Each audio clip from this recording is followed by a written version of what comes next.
Hello, hello. You are watching the Technology Magazine show brought to you by Technology Magazine, AI Magazine, Cyber Magazine, Mobile Magazine, and Data Center Magazine. And of course, everyone here at BizClik. My name's Neil Perry, and we're here to bring you all the latest news, analysis, and opinions from the world of technology every month. Joining me today is the editor of Technology Magazine, Marcus Law. Marcus, hello. Are you well? I'm very well, thanks, Neil. Just start by saying to our audience, you can take a moment, say hello to us down in the comments, and also, if you haven't already, vote in our ongoing poll, which is all about quantum computing. More to come on that later. So our question is, quantum computing may be emerging technology, but researchers suggest that if current trends persist, it's likely to cause disruption sooner than many people think. So our question is, when do you expect quantum computers to be mature enough to solve real-world challenges? And the options for you are now, that they already are, in the next 1 to 3 years, further away, sort of 4 to 10 years, or more than that. Interesting indeed. Yep. So I'll just repeat that question. When do you expect quantum computers to be mature enough to solve real world challenges? And they're on screen. There we go. As if you didn't catch it the first time. So interesting. We'll see what you'll have to say later on. Do vote in the poll, and we'll come back to that after the break, around halfway through. But first, let's have a quick rundown of the latest magazines to hit our virtual shelves. Well, let's start off with Technology Magazine. That's the obvious place to begin.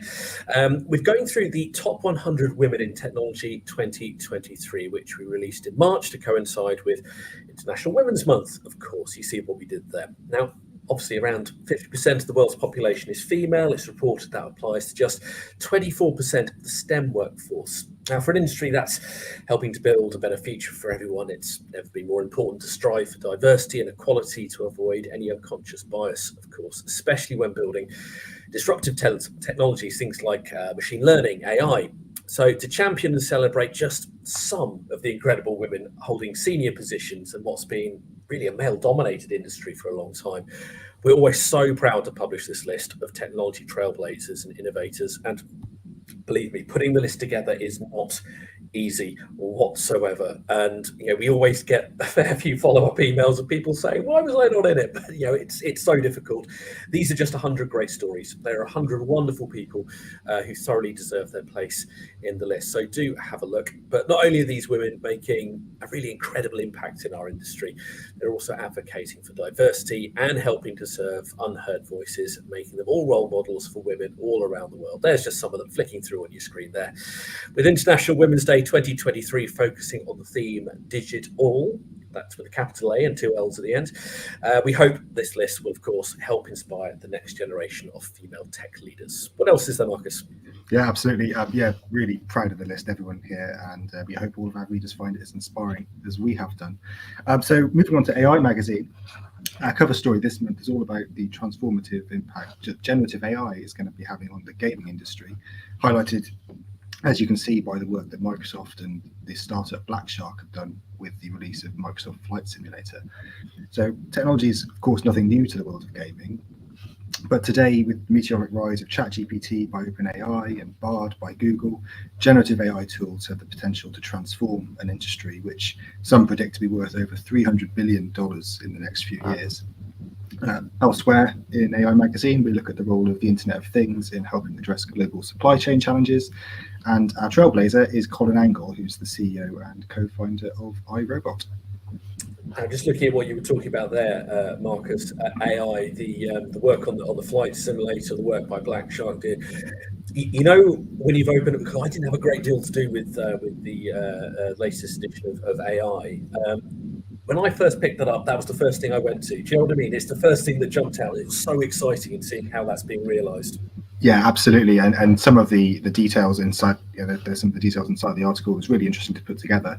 The technology in piecing together the buildings and the world building and doing it alongside Microsoft, it's really interesting, fascinating stuff. Was there anything in there that particularly surprised you? Because we're dealing with a lot of this stuff all the time, but often when we're doing those interviews and we're sitting with these incredibly inspiring people who are genuinely disrupting with every bit of work they do, was there anything that really jumped out at you and surprised you?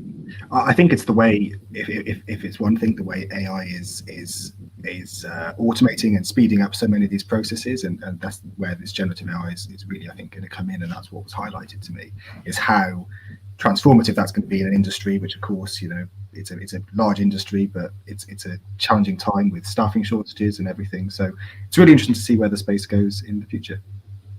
Okay, well, coming up after the break, we'll be welcoming our guest, and that is distinguished engineer at IBM, Richard Hopkins. He'll be joining us on the virtual stage. We'll be talking sort of what the quantum future looks like and a few other things besides. And just to remind you of our poll, if you haven't voted on that yet, do get stuck in. We're sharing the results of the poll, but the poll question, I'll run that past you again, is when do you expect quantum computers to be mature enough to solve real-world challenges? There it is up on screen. 4 answers, 4 questions here. Now, they already are. In the next 1 to 3 years, further away 4 to 10 years, or not yet, more than 10 years. So that's all coming up after the break. We'll be sharing the results of the poll and diving much deeper into the tech news and topics back in just a couple of minutes.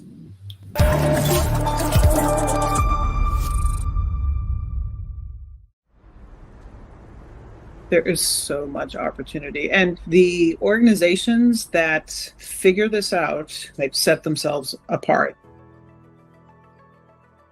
My name is Kimberly Betts. I'm the global lead of DEI for consumer, both internally and externally facing for Deloitte.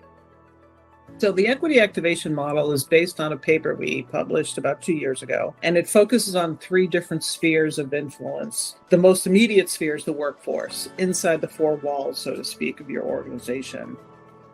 The next sphere is the marketplace. How are you showing up as a brand for the markets you serve? And then the outer sphere is what we call the social sphere. So how are you using your influence as an organization to influence policy, to try to create outcomes that are more equitable for people who are marginalized in the communities in which you live and operate? Our clients are starting to create these connections between the different spheres. It's very satisfying to see those connections starting to be made. We're becoming much more connected, everything that we do in our lives. And so this is another product of how connected people are to what people are saying, what people are doing. What you say and what you do as an organization, they have to match each other. Otherwise, people start to detect some authenticity, which tends to erode trust from a consumer perspective and from an employee perspective.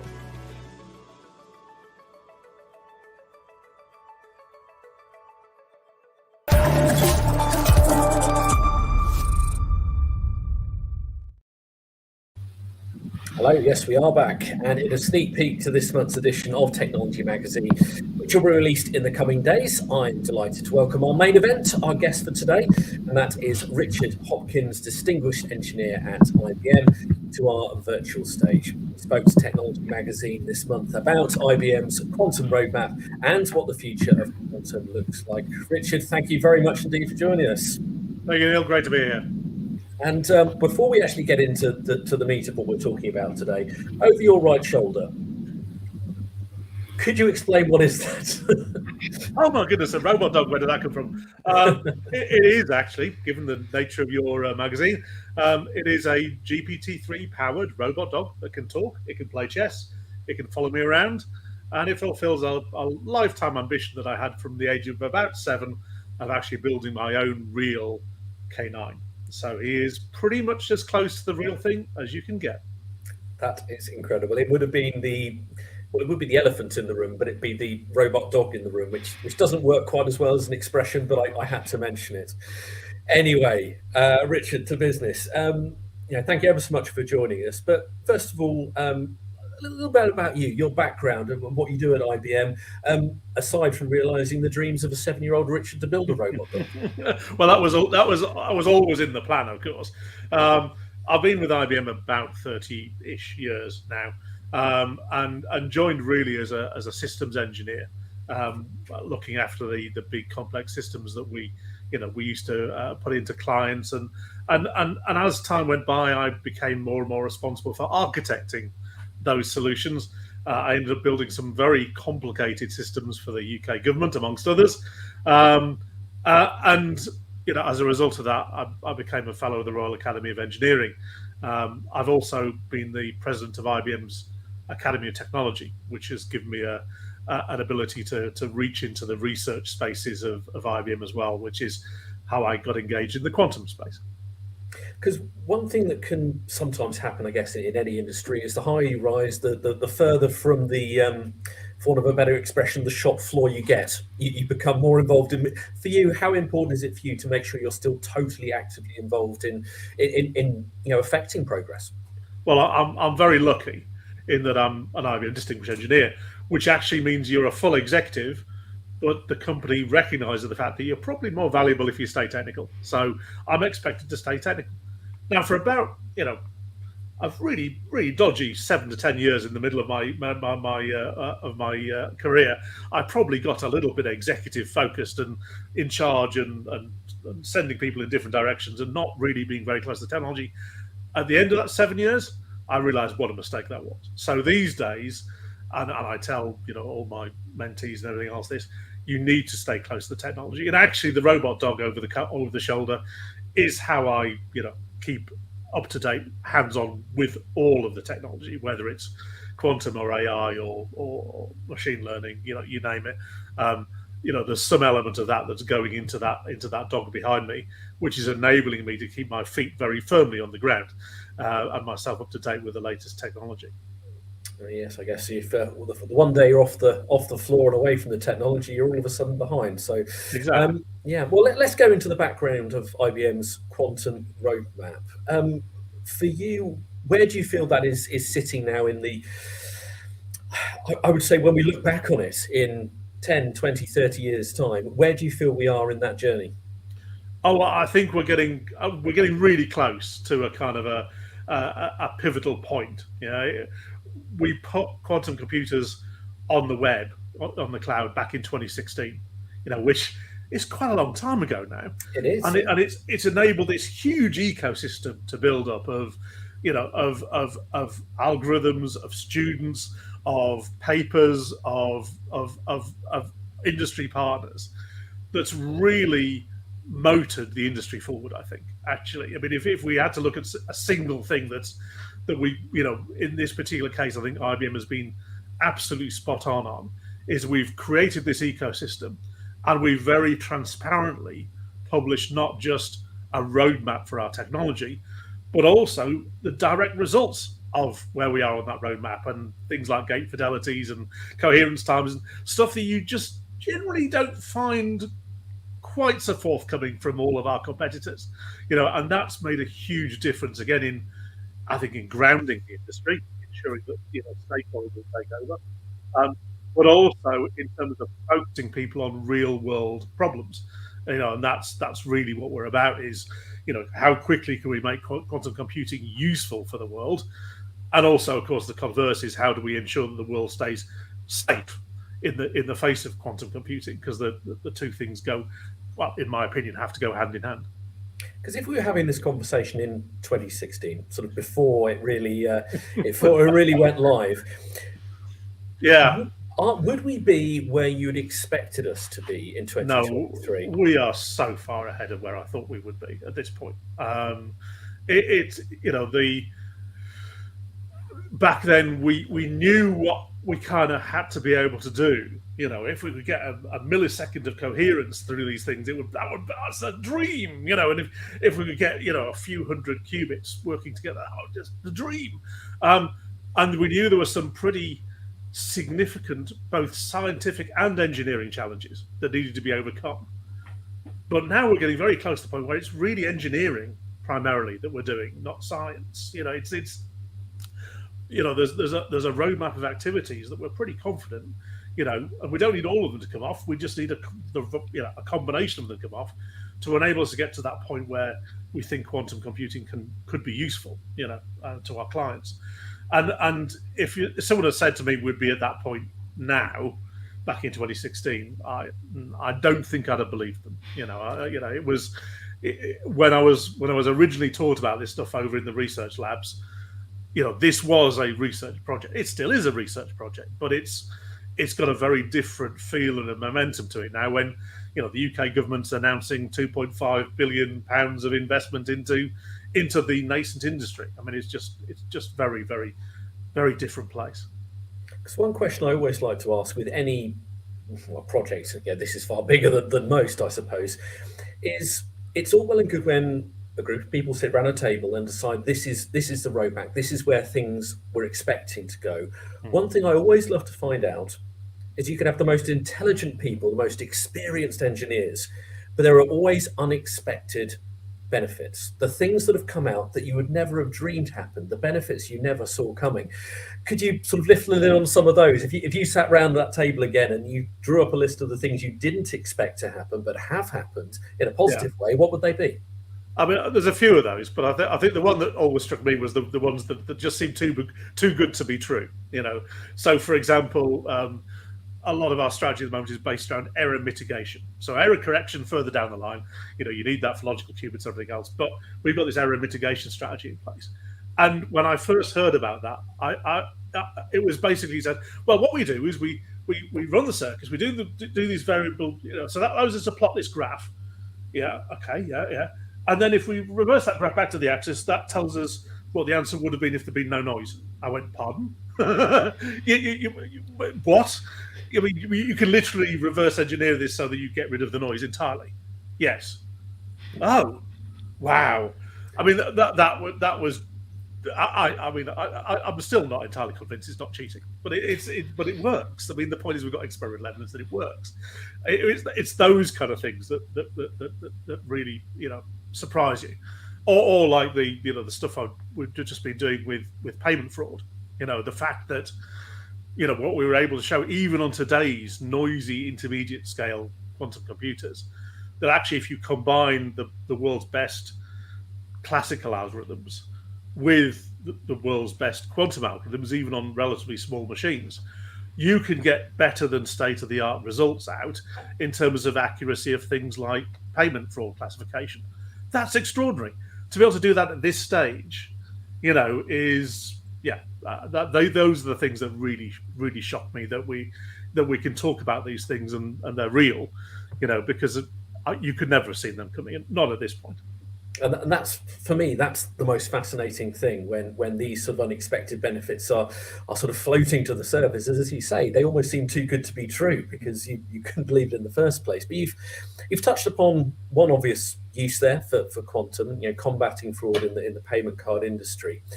To really translate quantum to the next levels that it will go to, and there are so many levels that it can go to, is it really making sure those use cases are evident to both industry and to the public?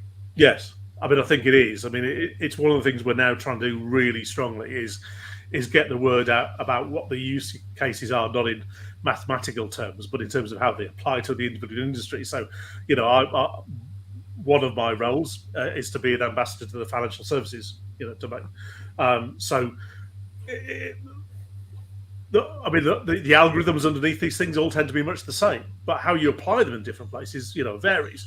You can apply the same algorithms to logistics that you might do to portfolio optimization and this kind of thing. So, very different industries for different uses, but the fundamentally similar algorithms underneath. So, we're doing quantum accelerator programs, for example, with our largest clients.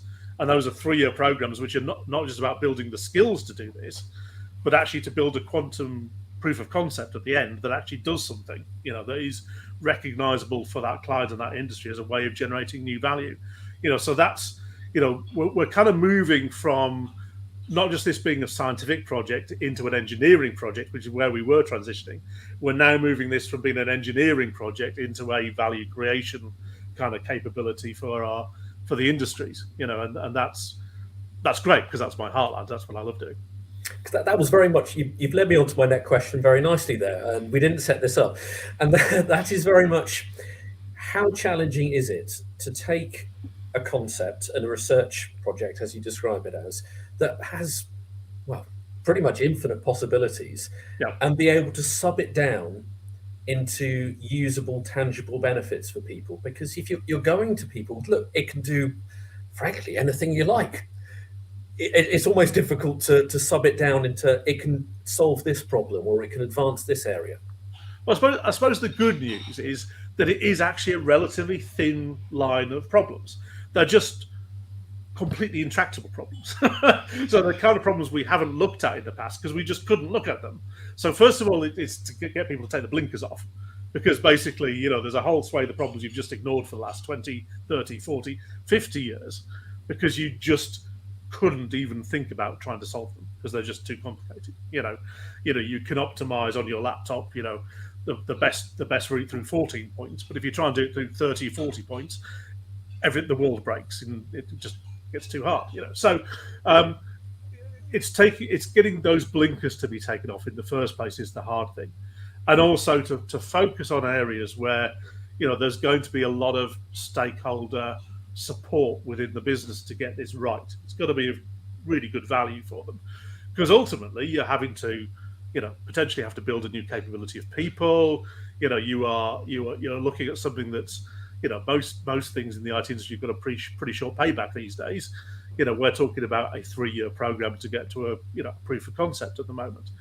So you've got to have a lot of high level support to do this, and you've got to have that really strong business case, and that's where we start. That's why we start with the business side of things primarily, to make sure that we're aiming at the right. Oh, I think we have lost Richard briefly. Will he be coming back? Let's see if he unfreezes. I think he's still frozen. We've lost him briefly. Marcus, should we go to the poll result whilst we see if we get Richard back? That seems to be the smartest thing to do when that happened. I think he was just about to announce all of IBM's secrets, so it's self-cut off. That's the only logical explanation. So if I just go back over the poll question, if I may, when do you expect quantum computers to be mature enough to solve real-world challenges? And the options were: now they already are, in the next 1 to 3 years, further away 4 to 10, and not yet more than 10 years. Hopefully I've padded enough there for you to be able to get the results up, Marcus. I have got the results, and I've also got a message saying that Richard, I think, is actually back to join us. But right, let's see if we have Richard. Richard back. I want to see these results too. Come on. We've got you back, Richard. I was padding frantically there just in case we couldn't get you back in time. I never lost you guys. I could hear you all the way through, so I'm not quite sure what was going on. But there you are. All right. Well, I hope you appreciated the quality of my padding. I was quite proud of it, I was excellent. Excellent. Thank you. You're very kind. You're very kind. Well, we will move on just to the last question I wanted to cover off with you, and that is the future of quantum in the commercial space. It links on quite nicely to what we were talking about there. How do you see that future developing over the next few years? Well, first of all, we've got a roadmap that shows very clearly, more and more qubits being packaged into ever more pretty systems. I mean, the design for the quantum computers are just glorious. It's like William Morris in compute form. It's just marvelous. So we're doing that, linking QPUs together with the processing units together, so you get bigger and bigger machines. But more importantly, we're developing the software layers on top of that to hide that complexity. So the idea is that people will be able to use algorithms that are fundamentally quantum algorithms under the covers, but will think they're just using a normal optimizer or a classifier or whatever else in a serverless manner, just as they do on the cloud today, without really knowing that they're exploiting a quantum machine at all. So, we're on this whole drive to both make it bigger and more capable, but also to actually make it more accessible. And how much of a challenge is that when you've got something that which has so much potential? It's not dumbing it down, but I guess if people can't use it, people can't benefit from it. Well, it's one of those advantages that IBM probably has over most other companies. It's because we've been kind of doing that for the last 100 and something years, So if there's any company that knows how to hide the complexity of real machines, and that are doing many things under the covers, look at the IBM mainframe. You can an extraordinary element of technology, but actually a very simple user interface. That's what we're kind of used to doing. So we understand the layering, we understand how we're building it, we understand the knitting we have to do and everything else. A lot of it's new stuff, though. I mean, it has to be said. That's why it takes a little bit of time to get to that point. But once we get there, I mean, the idea is that people should be able to use the existing, Python libraries or whatever else they already use, and slot in these capabilities underneath. It should be as easy as that. So yeah, it's a challenge, but it's the kind of thing we do. I mean, IBM's been soup to nuts hardware to user interface forever. So yeah, probably one of our big advantages actually is that breadth of experience of doing this kind of thing. Absolutely, the power of the "should be easy to do" comment. It's always a good one. That's right. We're about 80% there. Shouldn't take too long. Yeah, exactly. Right. Well, time is very much against us. We're going to wrap up by looking at the poll, which I was referring to as I was frantically padding just a moment ago when the line dropped out. And Richard, I'd love to know your thoughts on this. The question was, when do you expect quantum computers to be mature enough to solve real world problems? Our 4 options were: now, they already are; in the next 1 to 3; further away, 4 to 10; or not yet, more than 10 years. Where would you sit on that particular? Well, I would hope that most people would be at least in C by now, and if not, thinking slightly more optimistically than that, But let's be interesting to see. Okay, Marcus, how did it end up in the end? Well, C was the most popular pick. 42% said 4 to 10 years, 32 1 to 3, 16% now, and only 11% said that it would be more than 10 years. So promising signs. That's good. Back on trend now, I would say. Okay, lovely stuff. Well, Richard, I realised I do owe you an apology. I've been incredibly rude. I did not ask the name of the dog. Oh, the name of that dog is K9. Right. Okay. Don't tell the BBC. Okay, I absolutely won't. I won't tell anyone. Marcus, if you promise to keep stum as well, we'll be absolutely fine. Richard, it's been an absolute pleasure. Thank you so much for joining us. Marcus, thank you for your time as well. Thank you to you, everyone, for watching. That is all the time we have for this episode. We do hope you've enjoyed the show, and make sure you join us again next month.